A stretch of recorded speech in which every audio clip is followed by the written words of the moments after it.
బండి సంజయ్కి సంబంధించినటువంటి ఒకసారి ప్రస్థానం చూద్దాం. కార్యకర్త నుంచి కేంద్ర సహాయ మంత్రి దాకా అంటూ బండి సంజయ్ గురించి మనం చూస్తూ ఉన్నాం. పేరు బండి సంజయ్ కుమార్. ఆయన డేట్ ఆఫ్ బర్త్ చూసినట్లయితే 1971 జూలై 11 తారీఖు, అంటే దగ్గరలో ఉన్నది అది. వాస్తవంగా నెక్స్ట్ మంత్ ఉండే అవకాశం కనబడుతుంది. సో బండి అపర్ణ భార్య ఎస్బీఐ ఉద్యోగి గట, పిల్లలు సాయి భగీరథ్, సాయి సుముఖ్ అంటూ కూడా చూస్తూ ఉన్నాం.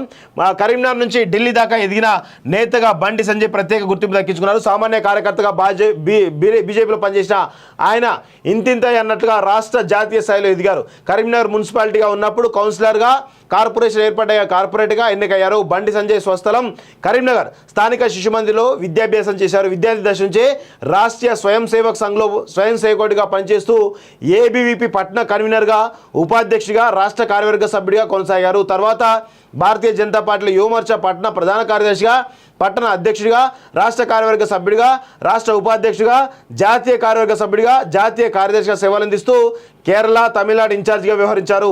2016లో రాష్ట్ర అధికార ప్రతినిధిగా పనిచేశారు. ఢిల్లీలో భాజపా జాతీయ కార్యాలయంలో ప్రచార ఇన్ఛార్జిగా కొంతకాలం కొనసాగారు. అద్వానీ రథయాత్రలో ఇన్ఛార్జిగా వ్యవహరించారు. కరీంనగర్ అర్బన్ సహకార బ్యాంకు పాలకవర్గ సభ్యుడిగా 1994 నుంచి 99 వరకు, తిరిగి 1999 నుంచి 2003 వరకు 2 సార్లు ఎన్నికారు. గడిచిన 3 పర్యాలు అసెంబ్లీ స్థానానికి, కరీంనగర్ అసెంబ్లీ స్థానానికి జరిగిన ఎన్నికల్లో పోటీ చేసి ఓడిపోయారు. 2018లో ఎమ్మెల్యేగా ఓడిపోయిన తర్వాత 2019లో తొలిసారిగా కరీంనగర్ నుంచి ఎంపీగా గెలిచారు. తర్వాత భాజపా రాష్ట్ర అధ్యక్షుడిగా బాధ్యతలు చేపట్టారు.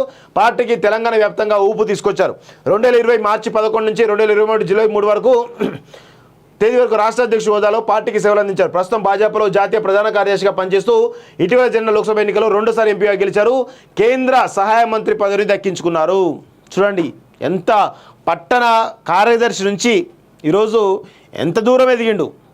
మామూలుగా ఆయన జర్నీ కాదు. వాస్తవం చెప్పాలంటే ఆయనకి ఇచ్చినటువంటి ప్రతి పోస్టు కూడా న్యాయం చేస్తూ నిజంగా బండి సంజయ్ చేసినటువంటి ఆయన పనితనమే ఈరోజు ఆయనకు ఒక మంచి పదవిలను కట్టబెట్టినట్టు మనకైతే తెలుస్తుంది. అంటే కష్టపడే, నిజాయితీగా, నిబద్ధతతో పార్టీ కోసం పనిచేసే వారికి ఎప్పటికైనా పదవులు వస్తాయనడానికి బండి సంజయ్ యొక్క ఈరోజు జర్నీ, ఆయన ప్రయాణమే అందరికి కూడా ఆదర్శంగా నిలుస్తుందని చెప్పేసి చెప్పొచ్చు. ఇలాంటి వ్యక్తుల వల్ల పార్టీలు మరింత బలోపేతమయ్యేటువంటి అవకాశం ఉంటుంది. కార్యకర్తలు మరింతగా కష్టపడేటువంటి అవకాశం అయితే చాలా స్పష్టంగా ఉండేటువంటి అవకాశం అయితే కనబడుతూ ఉంది.